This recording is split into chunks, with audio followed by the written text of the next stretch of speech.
पुराने समय की बात है। एक राज्य में एक राजा रहता था। वह बहुत बूढ़ा हो चुका था।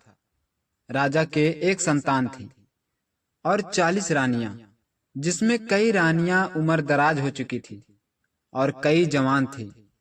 राजा बहुत ही शातिर और खतरनाक। वह जिस पर उंगली उठा देता वह उसका हो जाता। उससे ना ही प्रजा खुश थी और ना ही महल की रानियां। सभी राजा से परेशान रहते थे। राजा के दबाव से रानियां भी बेबस थी और राजा का भूख मिटाती। राजा बूढ़ा जरूर था, लेकिन दिमाग से जवान था। उसके पास इतना सोना और खजाना था कि अगल बगल के 3 राज्य मिलकर भी उसका मुकाबला नहीं कर सकते थे, जिसकी वजह से सभी लोग राजा से डरते थे। एक दिन दरबार में न्याय की घंटी बजी। एक बूढ़ी औरत अपनी बेटी को साथ लेकर रोती बिलखती राजा के सामने आई। वह जमीन पर गिरकर बोली, महाराज, हमें न्याय दो, हमें न्याय दो। राजा दरबार में शिकायत सुन रहे थे। बेटी कुछ दूर पर खड़ी सब कुछ देख रही थी। राजा गुस्से में बोला, कौन है यह बूढ़ी औरत जो दरबार की तौहीन कर रही है? बूढ़ी औरत बोली, महाराज, हमें न्याय चाहिए। हम गरीब हैं। आपके ही महल का एक मंत्री हमारी जमीन पर कब्जा करना चाहता है। अगर ऐसा हुआ तो हम माँ बेटी कहाँ जाएंगी? हम तो भूखे मर जाएंगे। इतना कहते ही राजा की नजर उसकी बेटी पर पड़ी। बेटी थोड़ी दूर खड़ी थी। गोरे नर्म चेहरे पर घबराहट और आंसुओं की चमक, पर साथ ही ऐसी सुंदरता कि पूरा दरबार ठहर गया। राजा की आंखें वहीं अटक गई। उसने बेटी को ऊपर से नीचे तक निहारा और होठों पर हल्की मुस्कान आ गई। क्या यही तुम्हारी बेटी है? बूढ़ी औरत बोली, हाँ महाराज, यही मेरी बेटी है। अगर हमें न्याय नहीं मिला तो हमारा जीना मुश्किल हो जाएगा। राजा की आंखों में अब हवस की चमक थी। उसने कहा, न्याय क्यों नहीं मिलेगा? मिलेगा, जरूर मिलेगा। तुम बताओ, कौन है वह मंत्री जिसकी इतनी हिम्मत हुई? है महाराज, आपकी ही दरबार का एक मंत्री। मुझे उनका नाम नहीं पता।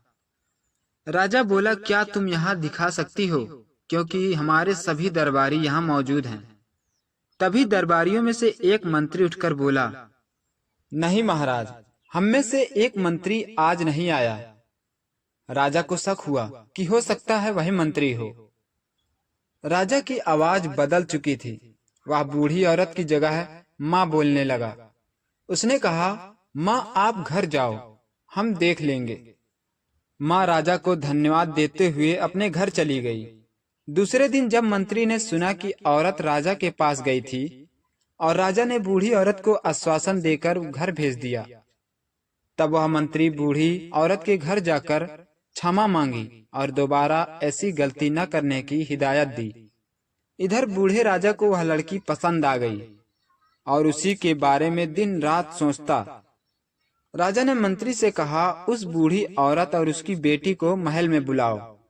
मंत्री राजा के आज्ञा का पालन करते हुए वह बूढ़ी औरत और उसकी बेटी को महल में ले आया। बूढ़ी औरत राजा को देखते ही हाथ जोड़कर प्रणाम किया और कहा, महाराज, आपका बहुत बहुत धन्यवाद, जो आपने मुझे बेघर होने से बचाया। अगर आप न बचाव करते तो हम माँ बेटी कहाँ जाते? राजा ने अपनी भारी स्वर में कहा, माँ, अब तुम्हें चिंता करने की कोई जरूरत नहीं। तुम्हारी जमीन सुरक्षित है, तुम्हारा सम्मान भी सुरक्षित है, क्योंकि अब मैं हूँ।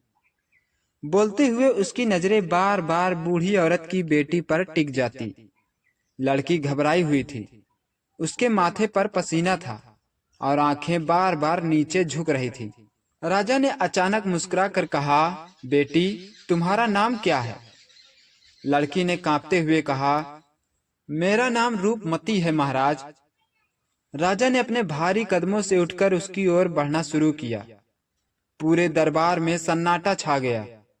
हर कोई राजा की आंखों में जलती हुई हवस की आग देख रहा था।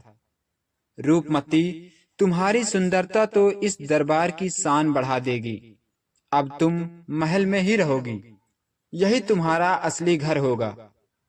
यह सुनते ही बूढ़ी औरत घबरा गई। उसने हाथ जोड़कर कहा, महाराज, यह कैसे संभव है? मेरी बेटी अभी छोटी है, उसे महल में क्यों रखेंगे? राजा ने ठंडी हंसी हंसकर जवाब दिया, माँ, तुम्हें डरने की जरूरत नहीं। तुम्हारी बेटी अब पूरे राज्य की रानी बनेगी। वह अब तक गरीबों के बीच रही, अब राज सुख भोगेगी। रूपमती का दिल जोर जोर से धड़क रहा था। वह मन ही मन सोच रही थी, नहीं, यह मेरी जिंदगी नहीं हो सकती। मैं इस बूढ़े राजा की रानी कैसे बन सकती हूँ? काश मैं यहाँ से भाग सकती, पर कहाँ? बूढ़ी औरत समझ गई कि अब राजा की नजर उसकी बेटी पर है। वह चाह कर भी कुछ नहीं कर सकती थी। राजा की शक्ति के सामने उसकी एक नहीं चलने वाली थी। राजा ने तुरंत आदेश दिया, आज से रूपमती महल की रानी होगी। सैनिकों, इसे राजमहल के भीतर ले जाओ और माँ को रहने के लिए महल के पास मकान बना दिया जाए। सैनिकों ने रूपमती को राजमहल के भीतर पहुंचा दिया। बड़े बड़े सोने चांदी से सजे कमरे, ऊंचे झूमर, संगमरमर की फर्श, लेकिन रूपमती का मन वहां कैद सा महसूस कर रहा था। एक हफ्ते तक वह महल में इधर उधर टहलती रही। राजा उसके हर छोटे बड़े शौक पूरे करता रहा। सोने के गहने, कीमती कपड़े, मीठे फल सब उसकी थाली में सज कर आते, लेकिन रूपमती के चेहरे पर मुस्कान नहीं आती थी। उसका दिल कहता, यह वैभव, यह सोना सब बेकार है, अगर आत्मा ही कैद हो। रातों को वह खिड़की से बाहर झांकती। चांदनी में महल का बाग चमकता और वहां पहरा देता एक सैनिक उसके सामने आता। वह सैनिक जवान था, चौड़ा सीना, तेज निगाहें और चेहरे पर मासूमियत। रूपमती की आंखें उसकी आंखों से टकराती और वह झट से नजर झुका लेती। 3-4 दिन तक यही सिलसिला चलता रहा। सैनिक पहले तो डरता रहा, अरे यह तो महाराज की नई रानी है, अगर मेरी नजरें मिलती देख ली तो जान से हाथ धो बैठूंगा। लेकिन धीरे धीरे उसकी भी धड़कन तेज होने लगी। एक रात जब चांदनी पूरे महल पर बिखरी थी, रूपमती ने खिड़की से फुसफुसा कर कहा, ओ सैनिक, तुम्हारा नाम क्या है? सैनिक चौंक गया। उसने चारों ओर देखा कि कहीं कोई सुन न ले। तब सैनिक धीरे से बोला, महारानी, मेरा नाम वीरेंद्र है। रूपमती मुस्कुराई, पर आंखों में दर्द था। मत कहो मुझे महारानी, मैं तो बस एक साधारण लड़की हूँ जिसे इस महल में कैद कर लिया गया है। वीरेंद्र का दिल कांप उठा। उसने सिर झुका लिया, पर उसके अंदर एक आग जल चुकी थी। हर रोज उनकी आंखों की मुलाकात अब बातों में बदलने लगी। धीरे धीरे रूपमती और वीरेंद्र की मुलाकातें रोज होने लगी। कभी खिड़की से नजरें मिलाती, कभी इशारों से बातें होती। फिर एक दिन रूपमती ने हिम्मत जुटाई और रात के सन्नाटे में महल की पिछली दीवार फांदकर बगीचे में आ गई। वहां वीरेंद्र पहले से उसका इंतजार कर रहा था। दोनों की धड़कनें एक जैसी तेज थी। रूपमती ने कांपते होठों से कहा, अगर तुम न होते तो मैं इस कैद में मर ही जाती। वीरेंद्र ने उसके हाथ थाम लिए। अब तुम अकेली नहीं हो रूपमती, मैं हूं ना तुम्हारे साथ। उस दिन के बाद उनकी चोरी छिपे मुलाकातें बढ़ती गई। महल की ऊंची दीवारें, गुप्त गलियारें, अंधेरी रातें, सब कुछ उनके प्यार के गवाह बन गए। वे हर रात चांद की रोशनी में मिलने लगे। रूपमती का दर्द अब वीरेंद्र के सीने से लगकर मिटता था। उसके होठों से बार बार एक ही शब्द निकलता, काश यह बूढ़ा राजा हमारी जिंदगी से दूर हो जाए। वीरेंद्र ने उसी पल ठान लिया, अगर हमें सच में साथ जीना है तो राजा को हटाना ही होगा। दोनों ने मिलकर योजनाएं बनानी शुरू की। महल का नक्शा, राजा के आने जाने का समय, पहरेदारों की ड्यूटी, सब वीरेंद्र धीरे धीरे जानता गया। रूपमती ने भी अपनी चतुराई से राजा के कमरे और आदतों का अंदाजा लगाया। दिन बीतते गए और उनका प्यार अब बगावत का रूप लेने लगा। रूपमती बार बार वीरेंद्र से कहती, अब और नहीं सहा जाता, हमें कुछ करना ही होगा।